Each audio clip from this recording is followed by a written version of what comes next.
السلام عليكم ورحمة الله وبركاته. وعليكم السلام ورحمة الله وبركاته. الحمد لله الذي خلق فسوى والذي قدر فهدى والذي أخرج المرعى فجعله غثاء أحوى. الحمد لله الذي أنزل على عبده الكتاب ولم يجعل له عوجا.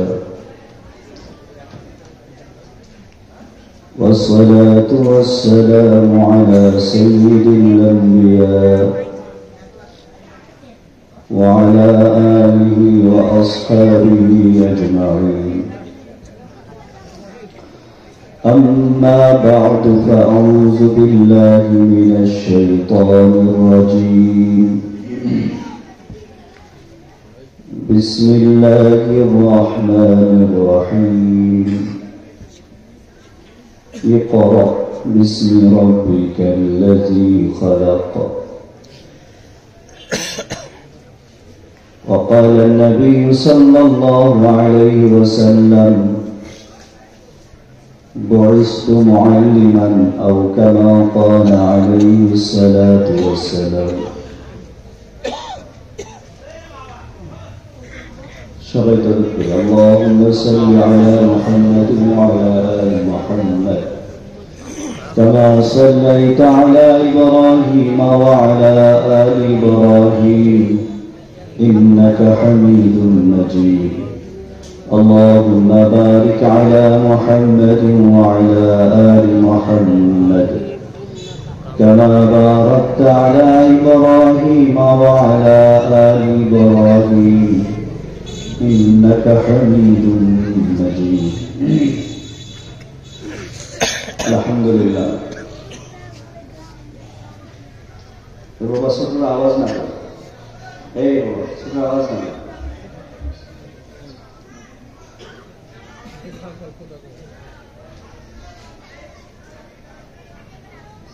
बहुत बड़ा अल्लाह ताला एहसान और दया যে আল্লাহ তাআলা আমাদেরকে তালিবে ইলম হওয়ার তৌফিক দান করেছেন, ইলম অন্বেষণকারী বানিয়েছেন। আল্লাহ তাআলা মুসা আলাইহিস সালাতু ওয়াস সালামকে বলছিলেন, মুসা খুব মনোযোগ সহকারে দুই একটা কথা হবে, এরপরে কোরআন হাতে নেওয়া হবে। যত নবী আম্বিয়াদেরকে আল্লাহ পাঠিয়েছেন, 5 জন নবীকে আল্লাহ তাআলা সবচেয়ে বেশি সম্মান দিয়েছেন। তাদের মাঝে একজন হলো মুসা আলাইহিস সালাতু ওয়াস সালাম, যাকে আল্লাহ কলিমুল্লাহ উপাধি দিয়েছেন। তাওরাত কিতাব আল্লাহ যার উপর অবতীর্ণ করেছেন। আল্লাহ রাব্বুল ইজ্জত মুসা আলাইহিস সালাতু ওয়াস সালামকে বলছিলেন, মুসা আযিমিল হিকমা فإني لا أجعل في قلب عبد إلا أردت أن أغفر له। বলে, হে মুসা, ইলম ওয়ালাকে সম্মান করো। বলে সুবহানাল্লাহ। ইলম ওয়ালাকে সম্মান করো, কারণ আমি যখন কাউকে ইলম দান করি, কাউকে কোরআনের হরফ শিখাই, তো আমি আল্লাহ তাকে মাফ করব, এই জন্য কোরআনের ইলম দিয়ে থাকি। এই গ্রামে আজকে যারা আমরা কোরআন শরীফ হাতে নেব, বলেন আমাদের সৌভাগ্য না দুর্ভাগ্য? কতটুকু সৌভাগ্য? খোদার কসম করে বলছি, মাহিলুল মুসাদ্দাক শাফিউল মুশাফফা। আল কুরআন শাফিউল মুশাফফা মাহিলুল মুসাদ্দাক। মান জাআলা আমামাহু কাদাহু ইলাল জান্নাহ ওয়া মান জাআলা খালফা যাহরিহি সাকাতাহু ইলান নার। আল্লাহ নবী করিম সাল্লাল্লাহু আলাইহি ওয়াসাল্লাম বলছেন, ও আমার উম্মত, মনে রাখিও, কেউ যদি কোরআনকে সামনে রাখে, কোরআন শিখে, কোরআনের উপরে আমল করে, কোরআন দিয়ে জীবন সাজায়, সকাল কোরআনের উপরে, সন্ধ্যা কোরআনের উপরে, রাত কোরআনের বিধানের উপরে, কোরআন শিখার জন্য চোখের জ্যোতি, কোরআন শিখার জন্য বুকের শক্তি, কোরআন শিখার জন্য হাতের শক্তি, কোরআন শিকার জন্য যৌবন, কোরআন শিকার জন্য বার্ধক্যকে খরচ করে, কোরআনের উপরে জীবন উঠায়, কাল কিয়ামতের কঠিন মুহূর্তে যখন ইয়াউমা ইয়াফিরুল মারউ মিন আখি ওয়া উম্মিহি ওয়া আবি ওয়া সাহিবাতিহি ওয়া বানি, মা যখন পালিয়ে যাবে, বাবা যখন চেহারা ফিরিয়ে নেবে, ভাই যখন অপরিচিত হয়ে সামনে আসবে, ইয়াওয়াদুল মুজরিমু লাউ ইফতারি মিন আযাবি ইয়াউমাইযিন বিবানি ওয়া সাহিবাতিহি ওয়া আখি ওয়া ফাসিলাতিহি আল্লাতী তুবি আমান ফিল আরদি জামিআ। দুনিয়ার সব সম্পদ যখন রবের সামনে পেশ করেও যখন মুক্তি জুটবে না, যখন কোনো প্রাণে বাঁচার সুযোগ হবে না, লা তাজজি নাফসুন আন নাফসিন শাইআ, কোনো আত্মার কাজে আসবে না, কেউ সুপারিশের জন্য তৈরি হবে না, এক আফসোসের জীবন আসবে।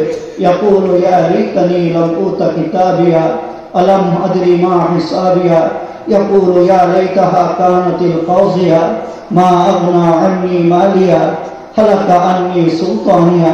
যখন আফসোস করে বলবে বাদশাহী আমাকে ধ্বংস করছে, ক্ষমতা আমাকে শেষ করছে, যখন আফসোস আসবে মুকনিনা রুউসিহিম, থুবড়ে জমিনের উপরে পড়বে, চিৎকার লাগাবে ইয়াউমুল হাসারাত, বড় আফসোসের দিন হবে, ইয়াউমুত তানাদ, চিৎকারের দিন হবে, তুবাদদালুল আরদু গায়রাল আরদ আস-সামাওয়াতু ওয়া বারাজু লিল্লাহিল ওয়াহিদিল কাহার, যেই দিন জমিন পিতলে রূপান্তরিত হবে, কামিকদারিল মাইল, 1 মাইল উপরে প্রচন্ড বেগে সূর্য তাপ বর্ষণ করবে, আর থাকবে 50 আলফা সানা, 50,000 বছর। ওই তামার উপরে যখন সূর্য তার তাপ ফেলে প্রচন্ড গরম আকার রূপ নেবে, ওই পিতলের জমিনের উপরে দাঁড়িয়ে রব যখন বলবে লাতুসআলুন্না ইয়াউমাইদিন আনিন নাঈ, 70 বছরের জীবনের হিসাব লাগাও, আন উমরিহি ফিমা আফনাহু আন শাবাবিহি ফিমা আবলাহু, যৌবনের হিসাব তুলো। খোদার কসম, ওই দিন বাঁচার একটা মাধ্যম থাকবে ওই কোরআন, যেই কোরআন পাশে দাঁড়িয়ে রবের সাথে বলবে, ও রব, রাত্রে পড়ার জন্য আমার পিছনে সময় দিত, দিনে আমার পিছনে সময় দিত, যৌবন হারিয়ে গিয়েছিল, বার্ধক্য এসেছিল, জানতো কোরআন শিখতে পারবে না, তবু বুকে ধারণ করে সময়ের পরে সময় কাটাইতো, আমাকে সামনে নিয়ে চোখের পানি ফেলতো। ও আরশের মালিক, আজকে এই কোরআন পড়নেওয়ালাকে যতক্ষণ আমি জান্নাতে পৌঁছাবো না, আমি কোরআন আপনার সামনে থেকে ছুটব না। ওই দিন বুঝে আসবে কোরআনের শান ও মান, ওই দিন বুঝে আসবে। ও ভাই, বহুত বড় নিয়ামত আল্লাহ আপনাদেরকে দান করছেন যে কোরআনের মতো দৌলত করতে শুরু করছেন। এই নিয়ামত আল্লাহ সবাইকে দেয় না। হযরত ঈসা আলাইহিস সালাতু ওয়াস সালাম রবকে জিজ্ঞেস করেছিলেন, ও আল্লাহ, আমাকে কিছু বিশেষ ওহী দিবেন, বিশেষ হুকুম দিবেন? বলছে, ঈসা, যাদেরকে ইলম দিয়েছি তাদেরকে সম্মান করো। ঈসা আলাইহিস সালাম বলছেন, আল্লাহ, কেন সম্মান করব? বলে, আসমানের তারকার মাঝে চাঁদের যেমন ফজিলত, ঠিক সাধারণ মানুষের উপরে আহলে ইলমদের ফজিলত। কিয়ামতের দিন যারা কোরআন পাঠকারী হবে, বড় সৌভাগ্য, শুকরিয়া তান বলি যে আল্লাহ আমাকে কোরআন পড়নেওয়ালা বানিয়েছেন। কিয়ামতের দিন আল্লাহ ডাক দিবেন, ইয়া মাশারাল উলামা, হায় যাদেরকে কোরআনের ইলম দিয়েছি তোমরা কোথায়? যাদেরকে হাদিসের ইলম দিয়েছি তোমরা কোথায়? হাত তুলে বলবে, লাব্বাইক আল্লাহ লাব্বাইক, আমরা উপস্থিত। ইয়া মাশারাল উলামা ফামা যান্নুকুম বিরাব্বিকুম, রব জিজ্ঞেস করবে, আরে বলো আহলে ইলমরা, তোমরা আজকে আমার কাছে কি চাও, কি আশা রাখো, কি প্রত্যাশা করো? ওই দিন আহলে ইলম, যাদেরকে আল্লাহ ইলম দিয়েছেন, কোরআন দিয়েছেন, তখন আল্লাহর সামনে বলবেন, আল্লাহ আইয়াগফির লানা ওয়া ইয়ারহামনা, আপনার কাছে চাওয়ার মতো কিছুই নেই, আপনার কাছে আজকে পাওয়ার মতো আমাদের কোনো যোগ্যতা নেই, জীবনটাকে শেষ করে এসেছি, শুধু এতটুকু চাই যে আমাদেরকে মাফ করে দেন। আল্লাহ বলবেন, আমি তোমাদেরকে কোরআন শিখিয়েছি, এই জন্যই যে আজকে তোমাদেরকে মাফ করবো। যাদেরকে আল্লাহ এই দৌলত দিয়েছেন, সবাই শুকরিয়া তার বলে আলহামদুলিল্লাহ। তাহাদুল কোরআন ফাওয়াল্লাযী নাফসি বিয়াদিহি, যখন আমি হাদিস পড়ি তো আমার দিলে ধাক্কা লাগে। আল্লাহ রাসূল বলছেন, কোরআনের খোঁজ খবর লাগাও, কোরআনের খোঁজ খবর লাগাও। আমার নবী কখনো মিথ্যা বলতে পারে না, বলে নবী মিথ্যা বলছেন কখন? লা ইয়াখরুজু ইল্লাল হক। নবী বলছেন আমি কখন মিথ্যা বলি না। শপথ করে কখন মানুষ? কোন কথা কারো বিশ্বাস না হলে শপথ করে। আমার কথা কেউ নিচ্ছে না তখন বলে আল্লাহ কসম করে বলেছে। কিন্তু নবী কখন মিথ্যা বলেন? নবীর শপথ করার কি প্রয়োজন? তবুও নবী শপথ করে বলছেন আমার উম্মত এ কথা মিথ্যা মনে করিও না, আমি মিথ্যা বলি না। তোমার অন্তরে সন্দেহ আসতে পারে।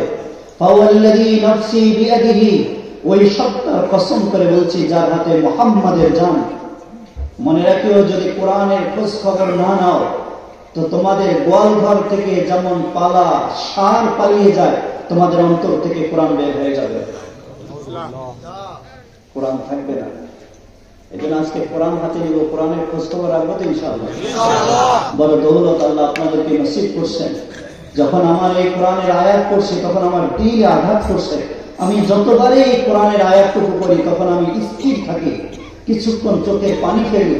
অকাল আর রাসূলিনা কওমি ইত্তাখাযু হাযাল কুরআনা মাহজুরা, যেই নবীকে আল্লাহ রাহমাতুল লিল আলামিন বানালেন, যেই নবী উম্মতের জন্য 23 বছর টুকরা করলেন, মৃত্যুর দ্বার প্রান্তে দাঁড়িয়ে উম্মত উম্মত বলে চিৎকার করলেন। যখন রাসূল দুনিয়া থেকে বিদায় নেবেন, আম্মা জান আয়েশা রাদিয়াল্লাহু তাআলা আনহার বুকের উপরে জিবরিল আমিন সামনে দাঁড়িয়ে যখন মালাকুল মউত দরজায় আঘাত করছেন, রাসূল বলছেন জিবরিল কে এসেছে? বলে ইয়া রাসূলুল্লাহ মালাকুল মউত এসেছে। বলে ভিতরে আসতে দাও। কামলেওয়ালা নবীর সামনে মালাকুল মউত জান কবজ করার জন্য তৈরি হয়ে গেছে। আজকে আমার মৃত্যুর আলামত প্রকাশ পায়। আমি বলবো আমার ছেলের কি হবে, আমার মেয়ের কি হবে, আমার ভাতিজির কি হবে, আমার আম্মার কি হবে, আমার ভাইয়ের কি হবে, আমার বোনের কি হবে। কামলেওয়ালা নবীর উপরে আমার মা কোরবান, আমার বাবা কোরবান, আমার ভাই কোরবান, আমার জীবন কোরবান। নবী একবারও জিজ্ঞেস করেনি আমার হাসানের কি হবে, আমার হুসাইনের কি হবে, আমার আলী কি হবে, আমার ফাতেমার কি হবে। ওমর রাদিয়াল্লাহু তাআলা আনহু একবার চিকন কাপড় গায়ে দিতে বলছিল, উজির নাজির বলছে আমিরুল মুমিনিন একটু ভালো পোশাক পরিধান করুন। আমিরুল মুমিনিন সিংহাসন থেকে হেঁটে রাসূলের বিবি হাফসা রাদিয়াল্লাহু তাআলা আনহা রাসূল হযরত ওমরের মেয়ের কাছে এসে জিজ্ঞেস করছে, মেয়ে তুমি তো রাসূলের বিবি ছিলে, বলো রাসূলের ঘর কেমন ছিল? তখন হাফসা রাদিয়াল্লাহু তাআলা আনহা বলছেন, আব্বাজান আমি আল্লাহর কসম করে বলছি রাসূল সাল্লাল্লাহু আলাইহি ওয়াসাল্লাম যেই দিন ইন্তেকাল করছেন আমরা 9 জন বিবি জীবিত ছিলাম, 9 জনের ঘরে দুপুরের খাবার ছিল না।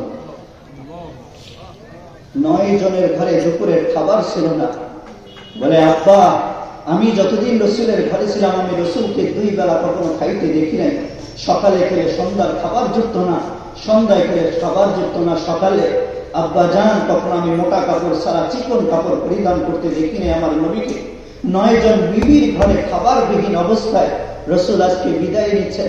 তবুও জিবরিলকে জিজ্ঞেস করেনি, জিবরিল আমার 9 জন বিবির কি হবে, আমার ফাতেমার কি হবে, বস্ত্রহীন অবস্থায় ঘরে রেখে দিয়েছি, আমার হাসানের কি হবে, আমি বিষ পানে হত্যা হইতে দেখি, আমার হুসাইনের কি হবে, কারবালার ময়দানে শহীদ হইতে দেখি। প্রশ্ন মৃত্যুর সময় তুলছিলেন আমার উম্মতের কি হবে, আমি চলে যাওয়ার পরে আমার উম্মত কি হবে।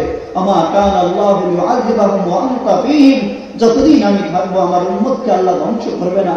আমি চলে যাওয়ার পরে উম্মতের কে জিম্মাদারি নেবে? মৃত্যুর দ্বার প্রান্তে উম্মত কিয়ামতের ময়দানে যখন সবাই বলবে ইয়া নফসি ইয়া নফসি, আদম ইয়া নফসি, শীশ ইয়া নফসি, দাউদ ইয়া নফসি, সালেহ ইয়া নফসি, ইব্রাহিমের মতো হস্তি বলবে ইয়া নফসি, রব আমাকে বাঁচাই দেন। আমি ইসমাইলের ব্যাপারে সওয়াল তুলিনি, মরিয়মকে জিজ্ঞেস করবে, মরিয়ম বলবে ইয়া নফসি ইয়া নফসি। আল্লাহ আমার কলিজার টুকরা ঈসার ব্যাপারে সওয়াল নেই, আপনারা বলবেন ইয়া নফসি। খোদার কসম বলছি আমি বলবো ইয়া নফসি, ওলামা ইকরাম বলবে ইয়া নফসি ইয়া নফসি। কলিজার টুকরা আমার মেয়ের জন্য আমি আওয়াজ তুলব না। কামলিওয়ালা নবী শুধু একটাই আওয়াজ হবে, সেজদায় করে বলবে আল্লাহ আমার উম্মত, আল্লাহ আমার উম্মত, ইয়া উম্মতি ইয়া উম্মতি। এক হস্তি বলবে ইয়া উম্মতি ইয়া উম্মতি। ও নবী মুহাম্মদ, নবী মুহাম্মদ, আরশ আজিমের বন্ধু, আরশ আজিমের মালিকের বন্ধু, হাবিবুল্লাহ, মুজাম্মিল, মুদ্দাসির, যাকে আল্লাহ তাআলা শাফিউন মুশাফফা বানিয়েছেন, যাকে সেজদায় পরে থেকে আল্লাহ বলবেন ইরফা রাসাক শাফি তুশাফা সাল তুতা, নবী মাথা তোলো সুপারিশ করো। নবী মাথা উঠে সুপারিশ করবে, মাথা উঠাও, চাও আমার কাছে আমি দিব। রাসূল মাথা উঠে শুধু একটাই আওয়াজ করবে, আল্লাহ আমার উম্মত এখনো জাহান্নামে, আল্লাহ আমার উম্মত এখনো জাহান্নামে। তায়েফের ময়দানে যখন পায়ের কাছে থেকে রক্ত ঝরছিল, ও আমার নবীর উম্মত, ওই দিন নবী বলছিলেন, আল্লাহুম্মা গফির লিকওমি ফাইন্নাহুম লা ইয়ালামুন, আল্লাহ আমার উম্মতকে মাফ করে দেন, আমার উম্মত বোঝে না, আমার উম্মত আমাকে চিনতে পারেনি। বদরের ময়দান সাক্ষী, উহুদের ময়দানে যখন দাঁত শহীদ হয়ে গেল, যখন উহুদের প্রান্তরে রাসূল বেহুশ হয়ে পড়লেন, হুশ ফিরে এসে একটা আওয়াজ লাগিয়েছিলেন, আল্লাহুম্মা গফির লিকওমি ফাইন্নাহুম লা ইয়ালামুন, আমার উম্মতকে মাফ করে দেন। ওই নবী কিয়ামতের দিন আল্লাহ যখন আসবে, ইয়াহমিলু আরশা রাব্বিকা ফাওকাহুম ইয়াওমাইযিন সামানিয়া, 8 জন ফেরেশতা আরশ বহন করে নিয়ে আসবে। ওয়াজা রাব্বুকা ওয়াল মালাকু সাফফান সাফফা, আল্লাহ আসবেন, আরশে বসবেন, ফেরেশতারা কাতার বন্দী হয়ে দাঁড়িয়ে যাবে। ইয়াওমা ইয়াকুমুর রূহু ওয়াল মালাইকাতু সাফফান লা ইয়াতাকাল্লামুনা ইল্লা মান আযিনা লাহুর রাহমান ওয়া ক্বালা সাওয়াবা। র্যাব পুলিশের মতো যখন ফেরেশতারা দাঁড়িয়ে যাবে, জিবরিল দাঁড়িয়ে, ইসরাফিল, মিকাইল, মালাকুল মউত, কিরামান কাতিবিন, মুনকার নাকির, মালায়েকা হাফাজা, সব ফেরেশতা, জাহান্নামের ফেরেশতা।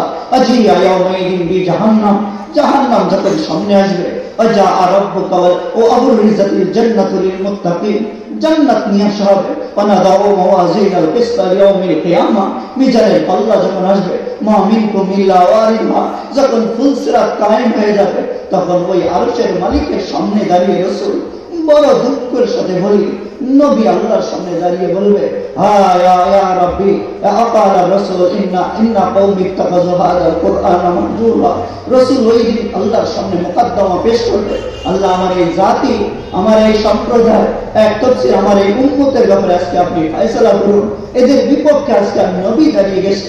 আল্লাহ তোমাকে জিজ্ঞেস করবে, এদের দোষটা কি, এদের অপরাধটা কি নবী, যাকে তুমি রহমতুল লিল আলামিন উপাধি দিয়ে পাঠালাম, যে আজ পর্যন্ত কিয়ামতের ময়দানে সিজদায় করে উম্মত উম্মত বললেন আপনি, আজকে কার বিপক্ষে মুকদ্দমা পেশ করলেন, কার বিপক্ষে আজকে দাঁড়িয়ে গেলেন, কার বিপক্ষে আজকে আমার সামনে মামলা পেশ করছেন? তখন আল্লাহ রাসূল ইশারা করে বলবে, ইন্না কওমি ইত্তাখাযু হাযাল কুরআনা মাহজুরা, এরা ওই সম্প্রদায়েরা যারা কোরআনকে পিছনে ফেলে রেখেছিল, আজকে এদের ব্যাপারে আপনি ফয়সালা উঠান। যারা কোরআনকে পিছনে রাখে, কাল কিয়ামতের দিন নবী তাদের বিপক্ষে দাঁড়িয়ে যাবে। ও ভাই, পায়ে হাত দিয়ে বলি, যারা কোরআন হাতে এখনো নেননি, কোরআনের ক্লাসেও আসেন না, কোরআনের জন্য দিকও তৈরি হয়নি, আজকে বড় মা বোনরাও হয়তো দেখছেন, মা বোনদেরকে বলে আফসোস করে বলি, একজন মা তার আসল দিয়ে তার ঘরের টিভিটাকে 3 বার মোছে। আমি দুঃখের সাথে বলি, আমার মা মাসে 1 বার নিজের আসল দিয়ে কোরআন মোছে না। আমি এই দুঃখ কাকে বুঝাবো? এই দুঃখ আমার কে নেই? কোন মা নেই? মায়ের কাছে আজকে ঘরের সামানা দামি হয়ে গেল, নিজের আসল দিয়ে এভাবে সামানা মুছে দৈনন্দিন একবার কোরআন শরীফটা নিয়ে পড়তে মন চায় না, কোরআন মুছতে চায় না, শুধু কেউ মরলে হয়তো কোরআনটা নিয়ে শুধু রেখে আবার রেখে দেয়। মৃত্যুর দিনের জন্য কোরআন এসেছিল, তাই না? আজকে মুসলমান কোরআন ছেড়ে দিল, বড় আফসোস। কালকে নবীর বিপক্ষে কেমনে দাঁড়াবে? এই মজমার সব ভাই যদি এতটুকু দিল থেকে নিয়ত করে যে নবী কাল কিয়ামতের ময়দানে আপনার বিপক্ষে দাঁড়িয়ে নাজাত পাবো কিভাবে, যাকে আল্লাহ কাউসার দান করছেন, কাউসারের পানি যখন পান করতে যাব, নবীও বলবে সোহকান লিমান গায়রা বাদি, দূর হয়ে যাও উম্মত, তোর কাছে কোরআন লেগে এসেছিলাম, কোরআনের বিপক্ষে কোন জীবন দিয়ে তুই জীবন সাজাইলি? A + B ² A² + 2A + B², 3 বছর ধরে পড়লি, আমার সূরা ফাতিহাটা শিকার তোর সময় হলো না। এই জন্য কোরআনের জন্য সময় দিতে পারবো তো ইনশাআল্লাহ।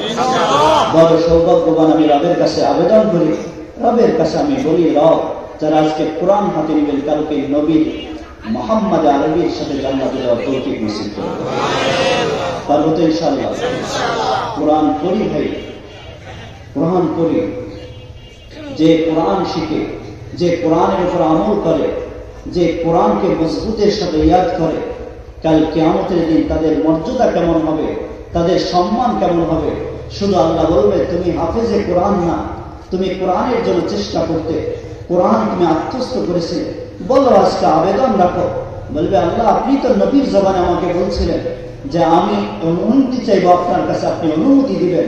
বলে আমি আমার গ্রামের 10 জন ব্যক্তিকে জান্নাতে নেওয়ার আবেদন করছি। বলে আল্লাহ তার আবেদন কবুল করবে, তার সাথে 10 জনকে জান্নাতে পাঠাবেন। এক রিওয়ায়াত 10 জন, আরেক রিওয়ায়াত আছে 10 গোষ্ঠীকে দিয়ে জান্নাতে প্রবেশ করবে। এই জন্য ভাই সবাই কোরআন শিখার জন্য তৈরি আছে তো ইনশাআল্লাহ? কোরআন শিখির সাথে সাথে বলি ও ভাই নামাজের ইহতিমাম করি। কোরআন কেন? নামাজকে শুদ্ধ করার জন্য নামাজ পড়তে হয়, পড়তে হলে কোরআনের প্রয়োজন হয়। শীতকালে সুন্দর করে উযু করবে, খোদার কসম রবকে পাওয়ার জন্য ঘর থেকে বের হয়ে মসজিদে আসলেন। তাহাজ্জুদ বহুত বড় দামি জিনিস। আসা ইয়াবআসাকা রাব্বুকা মাকামান মাহমুদা, যে তাহাজ্জুদ আদায় করে আল্লাহ তাকে মাকামে মাহমুদ সম্মানিত জায়গা দিয়ে দিবেন, এমনটি ওয়াদা।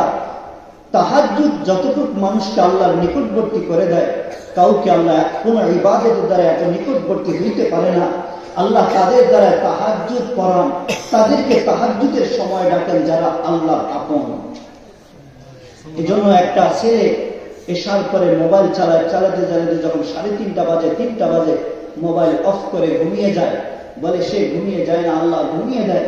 আল্লাহ বলেন বান্দা তোর এখন জেগে থাকার সময় নয়, এখন আমার নেক বান্দারা আমার সাথে কথা বলতে উঠবে, এই সময় আমি তোর চেহারা দেখতে চাই না, তুই শুয়ে পড়।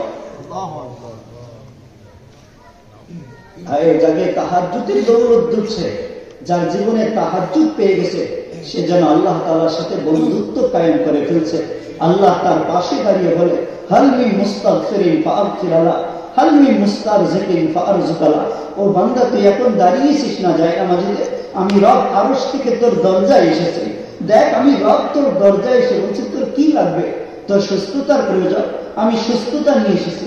তোর রিজিকের প্রয়োজন, আমি রিজিক নিয়ে এসেছি। তোর খাদ্যের প্রয়োজন, আমি তোর খাদ্য নিয়ে এসেছি। তোর জীবনের এটার প্রয়োজন, চাকরির প্রয়োজন, দেখ আমি আল্লাহ তোর জন্য চাকরি নিয়ে এসেছি। তুই আমার কাছে চা, আমি আল্লাহ তোকে দেওয়ার জন্য এসেছি। এটাই তাহাজ্জুদ, এটাই তাহাজ্জুদ। তাহাজ্জুদের কোনো বৈশিষ্ট্য নেই, এটাই তাহাজ্জুদ যে রব আসে বন্ধুত্ব করার জন্য। আর আমরা ওই সময় ঘুমাই থাকি। যদি আল্লাহ কোনো বান্দাকে তাহাজ্জুদ নসিব করে আর উযু করলো, উযু করে এসে মসজিদে ঠান্ডা পানি দিয়ে উযু করলো, শরীর থরথর করে কাঁপলো, আর আল্লাহকে পাওয়ার জন্য এসে আল্লাহু আকবার বলে, ওই রবের নিকটবর্তী হওয়ার জন্য 2 রাকাত নামাজে দাঁড়িয়ে গেল। যখন সে সূরা ফাতিহা গলত পড়ে, ভুল পড়ে, তখন রব তার সামনে দাঁড়িয়ে বলে, ওই তার নামাজটাকে ময়লা কাপড়ের মতো প্যাচ করে, ফুটবলের মতো বানিয়ে, দুর্গন্ধ দিয়ে তার মুখের উপরে নিক্ষেপ করে, বলে তোর এই নামাজের প্রয়োজন নাই। শুধু কোরআন গলত করার কারণে, শুধু কোরআন গলত করার কারণে। রব্বুল সব বলতে পারলে আমার কোরআনটা শুদ্ধ করে পড়তে পারলে না। এই জন্য বড় সৌভাগ্যবান তাদের তাহাজ্জুদকে আল্লাহ কবুল করবেন, তাদের জন্য আল্লাহ তাআলা সফলতার দরজা খুলে দিয়েছেন, যারা আজকে কোরআন শরীফ হাতে নিবে। ভাই অন্যজন অর্থ দিয়ে বড়লোক হইতে পারে, ধনী হইতে পারে, আজকে যে কোরআন নিবে সে হয়তো গরিব হইতে পারে, কামলা হইতে পারে, খেটে খায়, চোখের জ্যোতি শেষ হয়ে গেছে। দুনিয়াতে কোনো সম্মান নেই, দুনিয়াতে কোনো ইজ্জত নেই, দুনিয়াতে কোনো মর্যাদা নেই, দুনিয়াতে কেউ সম্মান দেয় না, দুনিয়াতে কেউ ইজ্জত দেয় না, কেউ সালাম জানায় না। খোদার কসম, যাদের হাতে আজকে কোরআন যাবে, যে রহমান আর রহিম নাম অন্তর থেকে ডাকতে শিখবে, যখন আলহামদুলিল্লাহ রাব্বিল আলামিন পড়ে কোরআনের পাঠক হবে, কোরআনের তালেবে ইলম হবে, আল্লাহর দরবারে এত বেশি দামি হবে যে আল্লাহ আসমানের ফেরেশতাগুলোকে বলবে, ও ফেরেশতা তোমাদের তাসবিহ ছেড়ে দাও, তোমরা তোমাদের রুকু ছেড়ে দাও, তোমরা তোমাদের নামাজ ছেড়ে দাও, তোমরা তাসবিহাত তোমাদের প্রয়োজন নেই আমার দরবারে। যাও জমিনের বুকে যাও, যে পাড়ার পশ্চিম পাড়ার ওই মানুষগুলো যারা আজকে সূরা ফাতিহার জন্য তৈরি হয়ে গেছে, তাদের পায়ের নিচে নূরের পর বিছাই দাও। সুবহানাল্লাহ। দুনিয়াতে দেখাইতে পারবো না, তবে কসম করে বলতে পারবো। ইমাম গাযালী রাহমাতুল্লাহ আলাইহি লিখছিলেন, প্রতিদিন ক্লাসে আসতো দেরি করে, উস্তাদ পিটাইতো, কিন্তু বলতো না। একদিন জিজ্ঞেস করছে, বাবা তোমাকে এতটাই আঘাত করি, তোমাকে কত কথা বলি, তুমি এরপরেও দেরি করো কেন? বলে, উস্তাদ জি আমি কাউকে বলতে চাইনি, আমি ফজরের নামাজ পড়ে মায়ের থেকে দোয়া নিয়ে আমি কোরআন শিখার জন্য এসে যখন আমি ঘর থেকে বের হয়ে যাই, তখন আমি দেখি আসমান থেকে সবুজ কালারের কিছু পাখি এসে আমার পায়ের নিচে পরটা বিছায় দেয়। আমি ওই পরকে সরাই সরাই সরাই সরাই এই মাদ্রাসা পর্যন্ত আসতে আমার দেরি হয়ে যায়। ইমাম গাজালিকে তো আল্লাহ চোখ দিয়েছিলেন, আমাদেরকে দেননি। তবে এতিম যে আল্লাহকে পাওয়ার জন্য, কোরআন শেখার জন্য কদম উঠায়, তার পায়ে নিচে আল্লাহ নূরের পর বিছাই দেয়। বলে বান্দা, দুনিয়ার কোন এমপি আসলে, দুনিয়ার কোন মন্ত্রী আসলে, এক প্রধানমন্ত্রী দ্বিতীয় রাষ্ট্র সফর করে লাল গালিচা বিছাই দেয়, তুমি আমার কাছে আমাকে পাওয়ার জন্য কোরআনের মতো দৌলত দিলে দাতার জন্য যখন আসতে শুরু করছো, আমি দুনিয়ার কোন লাল গালিচা না, দুনিয়ার কোন নীল গালিচা না, স্বয়ং আমি আমার শ্রেষ্ঠ গুণাবিহীন ফেরেশতাদের পরকে তোর পায়ে নিচে করে দিলাম। এত গৌরবের জিনিস কেউ পাবে? আহা, দুনিয়া শেষ হয়ে যাবে। আমার হায়াত দুনিয়া ইলা লাহু ওয়া লাইব, ভাই দুনিয়ার সব সম্পদ শেষ হয়ে যাবে। ইয়া সাহিবি লা তাবতারি বিতানাউমি ফাল উমরু ইয়ানফুদু ওয়ান নাঈম ইয়াজুলু ফাইদা হামালতা ইলাল কুবুরি জানাজাতান ফাআলাম বিআন্নাকা বাদাহা মাহমুল। কোন সম্পদ নিয়ে গর্ব করি, কোন ইজ্জত নিয়ে গর্ব করি, কোন দৌলত নিয়ে গর্ব করি, কোন বাংলো নিয়ে গর্ব করি? খোদার কসম সব একদিন শেষ হয়ে যাবে। গর্ব যদি করতে হয় কোরআন নিয়ে গর্ব করি, যে কোরআন আমার সাথে জান্নাত পর্যন্ত থাকবে। পারবো তো ইনশাআল্লাহ? কোরআন সঙ্গী করি। যারা এখনো কোরআন নেই না, সময় জুড়ে না, সময় হয় না, ভাই দুনিয়ার জীবনে সময় হবে না, কোনদিনও সময় হবে না। শয়তান কোনদিন সময় করেও দিবে না। এই জন্য শয়তানের পিছনে লাঠি মেরে কোরআন থেকে বুকে ধরে কবরে যাওয়ার জন্য তৈরি আছে ইনশাআল্লাহ। যারা এখনো পড়তে চাচ্ছি না বা পড়ার ভাই লজ্জা না করি, কোরআন আমরা শিখতে পারবো না। যারা বার্ধক্যে পৌঁছে গেছে, এটা আমিও জানি, আপনিও জানেন, সুন্দর করে হা উচ্চারিত হয় না, সুন্দর করে আইন উচ্চারণ করতে পারি না, এটা আমিও জানি।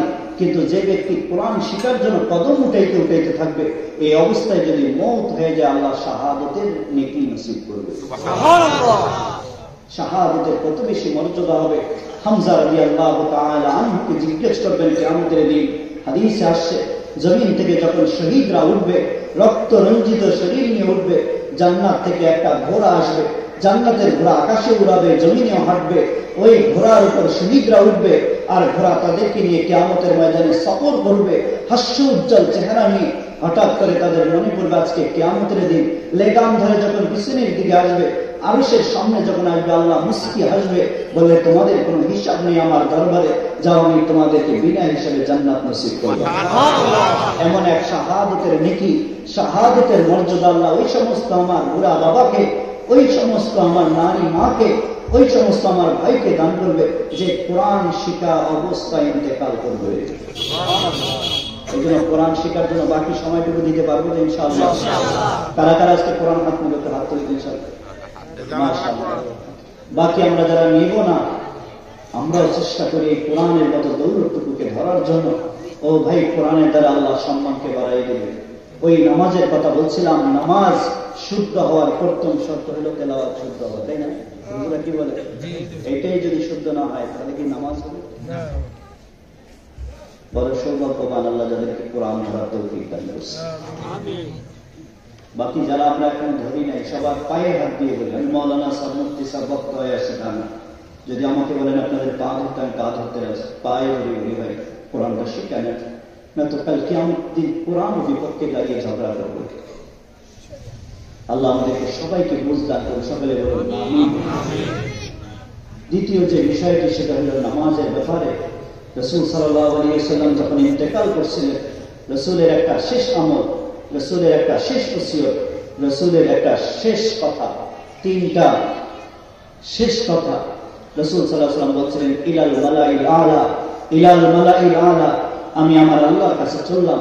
এই কথা বলতে বলতে রাসূল দুনিয়া থেকে বিদায় নিয়েছেন। শেষ আমল রাসূলের ছিল, রাসূল দেখলেন এক ছোট্ট সাহাবার হাতে মিসওয়াক।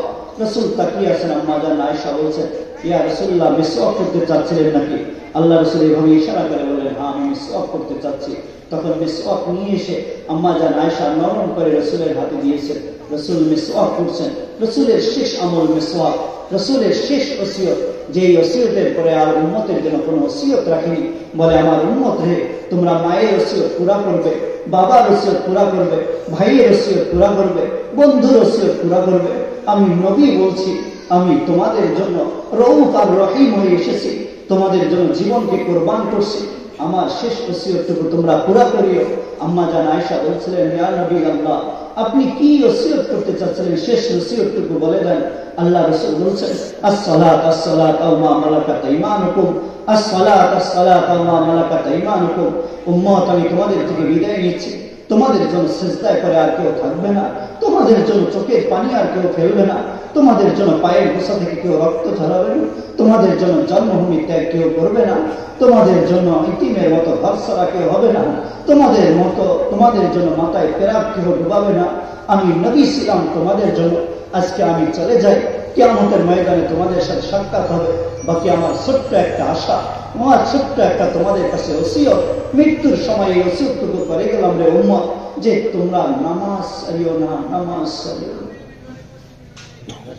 দ্বিতীয় নম্বর, সাওমা মালাকাত ঈমানুকুম, অধীনস্থ মানুষের সাথে খারাপ আচরণ করিও না। দুইটা ওসিয়তের এক ওসিয়ত ছিল আসসালাত আসসালাত ওয়া মা মালাকাত ঈমানুকুম। উম্মত, নামাজ ছাড়িও না, নামাজ ছাড়িও না। রাসূলের এই ওসিয়তটুকু আজকে উম্মত হারিয়ে ফেলছে। আজকে উম্মত এটা বুকে ধারণ করতে রাজি না। হায় বড় আফসোস। জান হযরত হুসাইন রাদিয়াল্লাহু তাআলা আনহুকে দেখেন, যার ঠোঁটে রাসূল ঠোঁট লাগিয়েছিলেন, যার ঠোঁটে রাসূল ঠোঁট লাগিয়েছিলেন, যাকে রাসূল সাল্লাল্লাহু আলাইহি ওয়াসাল্লাম আপন করে বুকে জড়ায় ধরছিলেন আর বলছিলেন, হুসাইন মিন্নি ওয়া আনা মিনহু। ও দুনিয়ার মানুষ, মনে রাখো, হুসাইন আমার শরীরের অঙ্গের মতো, আমি শরীরের অঙ্গের মতো। আমার হুসাইন কলিজার টুকরা। হুসাইন রাদিয়াল্লাহু তাআলা আনহু যখন 2 বছর বয়স, তখন রাসূল এভাবে ইশারা করে বলছিলেন, আল হাসান আল হুসাইন সাইয়্যিদা শাবাবি আহলিল জান্নাহ। আমার আল হাসান আর হুসাইন যতক্ষণ জান্নাতে পা রাখবে না, কোন যুবকের জন্য জান্নাত খুলবে না। যতক্ষণ হুসাইন জান্নাতের শরাব পান করবে না, কোন যুবকের জন্য জান্নাতের শরাব হালাল হবে না। শুধু এই উম্মতের জন্য না, আদম থেকে নিয়ে কিয়ামত পর্যন্ত কোন যুবকের জন্য জান্নাতের পোশাক হালাল হবে না যতক্ষণ হুসাইনের শরীরে পোশাক উঠবে না। ওই হাসান আর হুসাইন, রাসূল 2 হাত 2 পা জমিনে রাখতেন আর হাসান আর হুসাইনকে পিঠের উপরে বসায় ঘরের ভিতরে ঘুরতেন আর বলতেন, ও হাসান, তোমার সওয়ারি কেমন রে বাবা? ও হুসাইন, তোমার সওয়ারি কেমন চলে? হাসান আর হুসাইন বলতেন, নানু, আমাদের সওয়ারি বড় সুন্দর। রাসূল হাসান হুসাইনের জন্য ঘরে সওয়ারি হয়ে গেছেন, উটের মতো হয়ে গেছে, পিঠের উপরে নিয়ে হাসান আর হুসাইনকে আনন্দ দিচ্ছে। রাসূল সিজদায় পড়ে আসেন, হুসাইন মাথার উপরে গিয়ে বসছেন, রাসূল সিজদা থেকে উঠে না, পিছনে সাহাবা আজমাইন বসা। হুজুর সাল্লাল্লাহু আলাইহি ওয়াসাল্লাম দেখে সিজদা লম্বা, হাসান হুসাইন রাদিয়াল্লাহু তাআলা আনহু রাসূলের মাথার উপরে বসে আছে। সাহাবারা মনে করছেন রাসূল ইন্তেকাল করছেন। এক সাহাবা মাথা তুলে দেখেন, না, রাসূল ইন্তেকাল করেনি, হুসাইন মাথার উপরে বসা। রাসূল সিজদা লম্বা করে দিয়েছেন। ওই সাহাবা হুসাইনকে নামানোর জন্য হাত বাড়িয়েছেন। রাসূল ইশারা করে বলছেন, তোমরা হুসাইনকে নামাইও না। যতক্ষণ হুসাইন মাথার উপরে ছিল ততক্ষণ রাসূল সিজদাকে লম্বা করে দিয়েছিলেন। এত বেশি ভালোবাসতেন হাসান আর হুসাইনকে। ওই হুসাইন রাদিয়াল্লাহু তাআলা আনহু, ছোট্ট একটা কাহিনী আপনাদেরকে বলি। আজ মদিনা থেকে বের হয়ে গেছে, পহেলা মুহররম, দুসরা মুহররম, তিসরা মুহররম, চৌথা মুহররম, মুহররমের 5 তারিখ, 6 তারিখ সফর করতে করতে কারবালার প্রান্তরে, আজ কারবালার প্রান্তরে পৌঁছে গেছে। রাসূলের 72 জন সাহাবা, রাসূলের পরিবারের এক রিওয়ায়েতে 17 জন, এক রিওয়ায়েতে 21 জন। ওই কারবালার প্রান্তরে 40,000 ইয়াজিদের বাহিনী বন্দী করে ফেলছে। আজকে শেষ করে দিবে, আজকে ধ্বংস করে দিবে। 7, 8, 9, 10 তারিখ পর্যন্ত 10ই মুহররম এখনো সাক্ষী, কারবালার মাটি এখনো সাক্ষী, কারবালার বালু এখনো সাক্ষী, কারবালার পাশের নদী এখনো সাক্ষী। ওই 4 দিন পর্যন্ত অনাহারে, না পানি পান করার সুযোগ, না খাদ্যের কোনো সুযোগ দিয়েছে।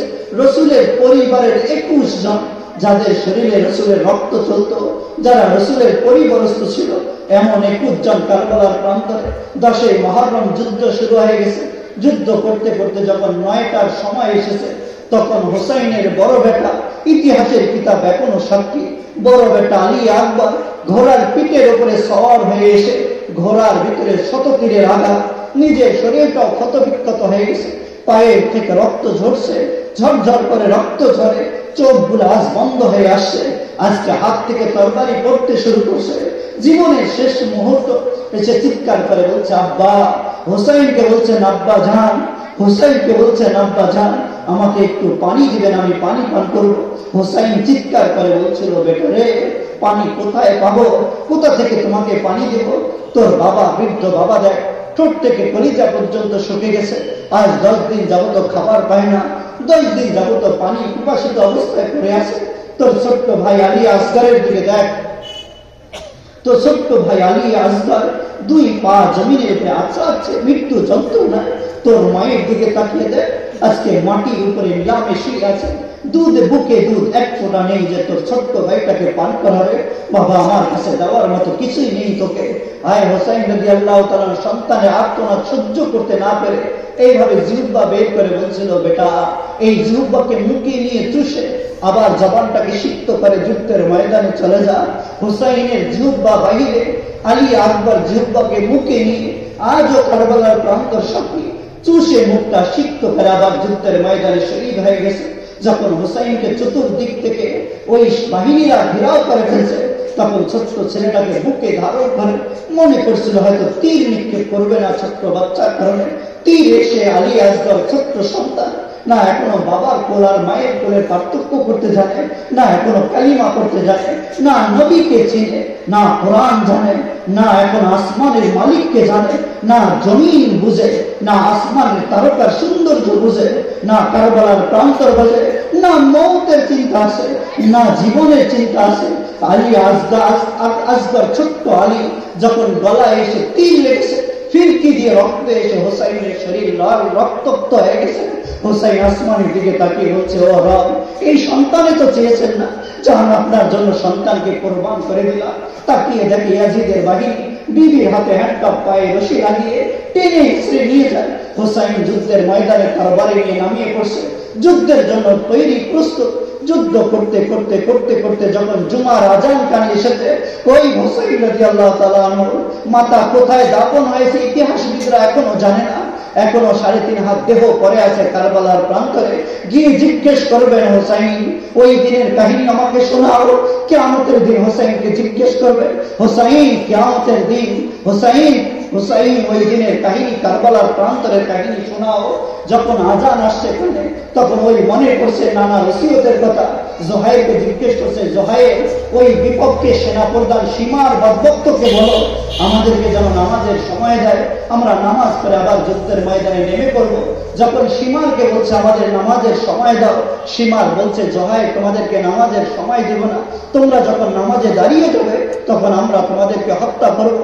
যখন জোহাইর এসে হযরত হোসাইন রাদিয়াল্লাহু তাআলা আনহুকে বলছে আমাদেরকে সময় দিবে না আমিরুল মুমিনিন, তখন হোসাইন এভাবে তরবারি আসমানের দিকে তুলে বলছিলেন, ও আরশের মালিক আপনি সাক্ষী থাকেন, 72 জনের বিবি বিধবা হইতে পারে, 72 জনের সন্তান ইতিম হইতে পারে, 72 জনের সন্তান আর কোনোদিন বাবা ডাকবে না, 72 জন ফিরে গিয়ে মা আর বাবা কোনোদিন বলবে না, এই 72 সূর্যের কিরণ আর কোনোদিন পাবো না, চন্দ্রের আভা আমাদের শরীরে লাগবে না, দাফন করার মতো কেউ থাকবে না।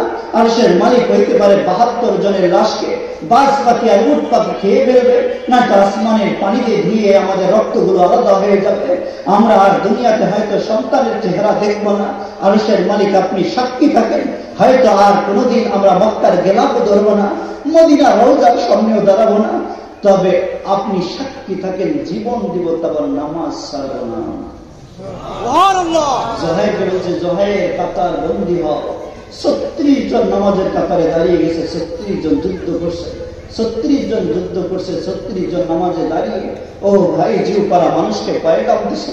নানা ওসিয়ত এভাবে পুরা করতে হয়। খোদার কসম, হোসাইন যদি নামাজ না পড়তো তবুও নবীর কথা মিথ্যা হইতো না, জান্নাত অভ্যর্থনা জানাইতো, জান্নাতের হুর গেলমান সালাম জানাইতো, জান্নাতের রঙিন পোশাক শরীরে উঠতো, যুদ্ধের ময়দানে সেজদা করে আমাদেরকে পয়গাম দিছে। ও ভাই যুবক, হোসাইনের মওত আছে, আমাদের মওত নাই। হোসাইনের জানাজা উঠবে, আমাদের জানাজা উঠবে না। হোসাইনের কাফনের কাফন আছে, আমাদের কাফনের কাফন নেই। কাল কিয়ামতের ময়দানে হোসাইন আসবে, আপনারা কিয়ামতের ময়দানে আসবে। যদি হোসাইন রবের সামনে বলে, ও রব একদিকে মাথা দাপন করছে, একদিকে শরীর দাপন করছে, মাথাটা হাতে নিয়ে যদি বলে একদিকে মাথা দাপন করছে, শরীর আরেকদিকে দাপন করছে, সন্তানকে ইতিম করছে, বিবিকে বিধবা করছে, রওজার সামনে দাঁড়াইতে পারি নাই, নিজের সন্তানকে হত্যা হইতে দেখেছি, শহীদ হইতে দেখেছি, আল্লাহ তবুও নামাজ ছাড়ি নাই। তো জিউ পাড়ার পশ্চিম পাড়ার ওই যুবক গুলা নামাজের জন্য কি করছিল? আমাদের কি জবাব? আপনারা আমাকে বলুন, আজান হওয়ার পরে দুই কানে ইয়ারফোন লাগায় মসজিদের সামনে দিয়ে হেঁটে যায়। কোন যুবক যখন মসজিদের সামনে দিয়ে দুই কানে ইয়ারফোন লাগায় গান শুনতে শুনতে হাঁটতে তো কলিজা ফেটে যায়। হ্যাঁ রে যুবক, তোর থেকে বড় যুবক ছিল হুসাইন, তোর থেকেও জান্নাতের সুসংবাদ ছিল। যখন শরীর থেকে মাথা আলাদা হয়ে গেছে, জয়নব রাদিয়াল্লাহু চিৎকার দিয়েছে, ওয়া মুহাম্মাদ ওয়া মুহাম্মাদ হাযা হুসাইনুম বিনা মুজাম্মালুদ দিমা মুকাত্তাউল আযা। ইয়া রাসূলুল্লাহ, এসে একবার দেখে যান, নারীরা রঙিন শাড়ি পরে, নারীরা গলায় হার পরে।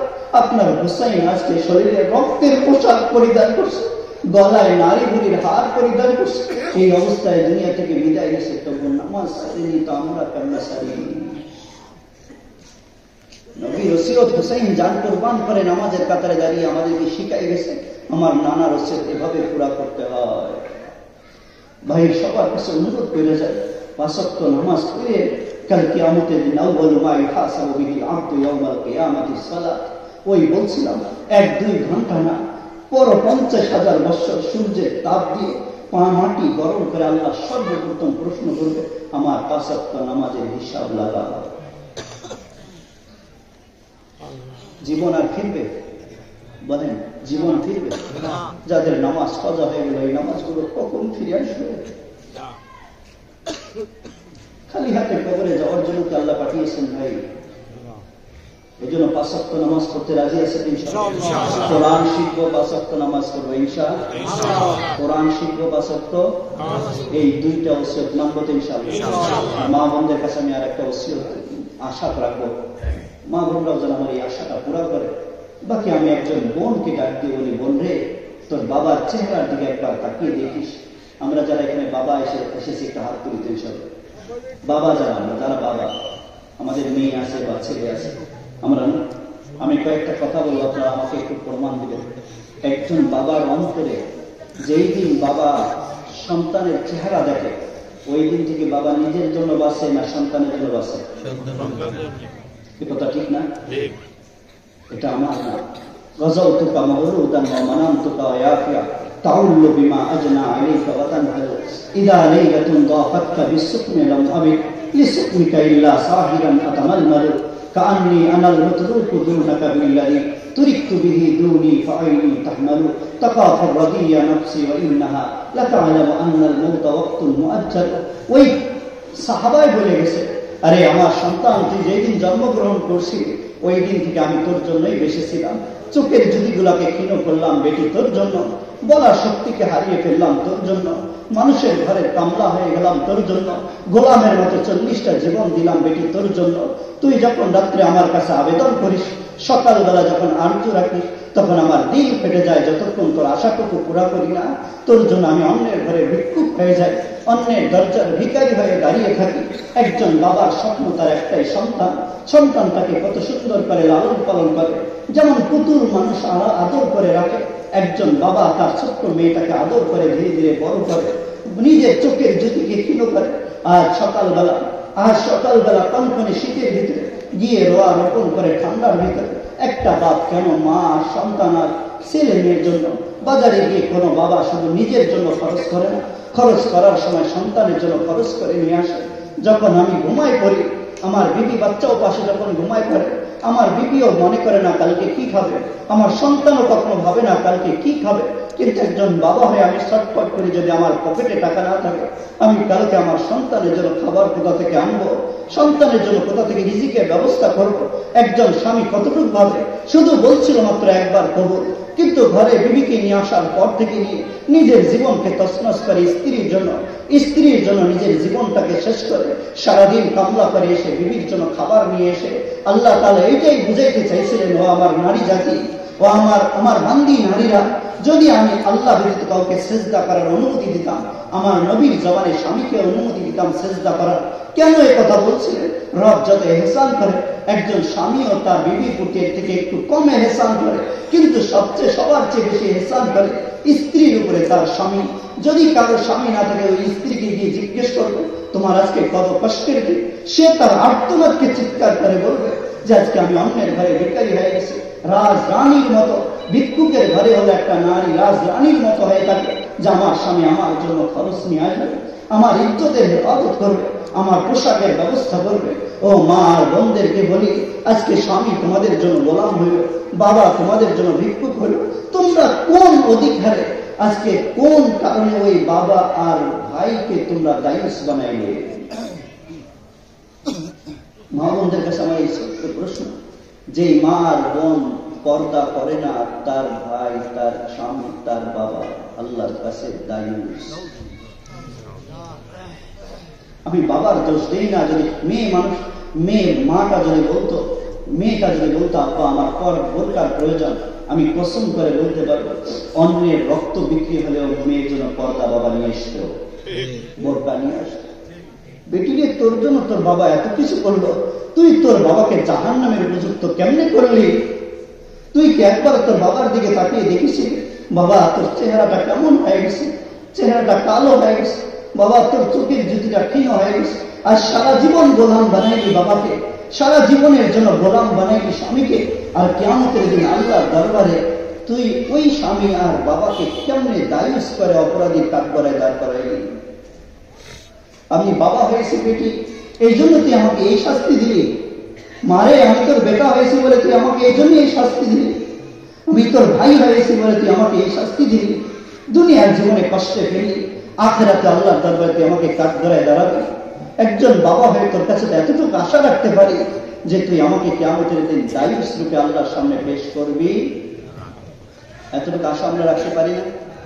বলেন, রাখতে পারি না? আমার মা বোনরা যদি আমার কথাটুকু নেয়, যে বাবাকে যদি কাল কিয়ামতের ময়দানে কাঠ ধরায় দাঁড় করিয়ে যদি ওই মেয়ের কারণে বাবা অপরাধী হয়ে যায়, তাহলে এখানে আমাদের বাবাদের কোন সার্থকতা আছে? বলেন, সার্থকতা আছে? এই জন্য আপনারাও আপনাদের বিবি আপনার মেয়ের হাতটা ধরে, আমার বিবি জেনার মাদ্রাসা থেকে বিয়ে করিনি। প্রশ্ন করতে পারে হয়তো কেন করেন? মাদ্রাসা থেকে একটা মেয়েকে বিবাহ করলে সে তো টিভি দেখবেই না, পর্দা তো করবে। আমার শুধু এই স্বপ্ন ছিল যে একটা জেনারেল মেয়ে যদি আমার ঘরে আসে তো পর্দা করবে, টিভি সিনেমা তো দেখবে না। এই জন্য আমি জেনারেল ঘর থেকে বিয়ে করলাম। বিয়ে যেই দিন আমার ঘরে আসছে ওই পরের দিন সে পর্দাও জানতো না, পর্দা একেবারে সাধারণ ঘর থেকে বিয়ে করছি।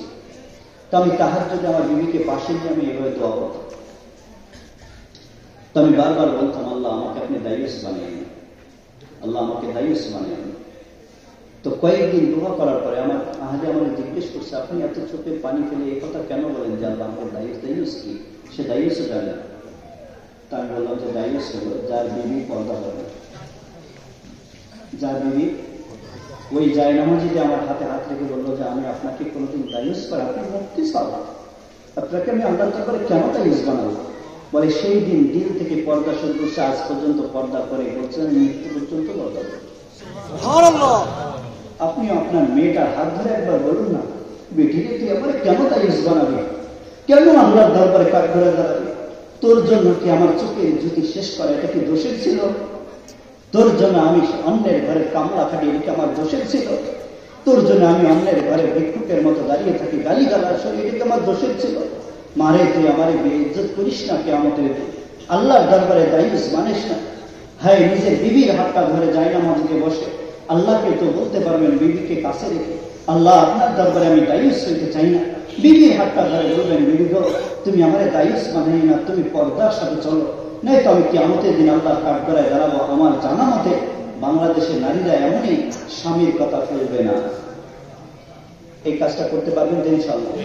ভাই, মাওলানা সাহেবরা অনেক ওয়াজ করে, মুফতি সাহেবরা ওয়াজ করে, আবার পরের দিন ওইভাবেই চলে। নারীদের জীবনে পর্দা আসে না। কিন্তু আপনারা যদি আপনাদের বিবির হাতটা ধরে, মেয়ের হাতটা ধরে যদি এতটুকু বলেন, আমি আশা রাখি এই এলাকাটাকে আল্লাহ তাআলা নারী জগতের মডেল বানাই দেবে। পারবেন তো ইনশাআল্লাহ? মা বোনদেরকে বলি, বাবাকে যেন আমরা কি না বানাই, দায়ুস না বলে আল্লাহ আমাদেরকে তৌফিক দান করে। সকলে বলুন আমিন। এই তিনটা কথা, 1 নম্বর কোরআনের জন্য সময় দেবে ইনশাআল্লাহ, 2 নম্বর 5 ওয়াক্ত নামাজ পড়বো, আর মা বোনদেরকে বলি পর্দার সাথে চলবো। আল্লাহ আমাদেরকে আমল করার তৌফিক দান করুন। সকলে বলুন আমিন। যারা কোরআন শরীফ হাতে নেবে মসজিদে হবে, এখানে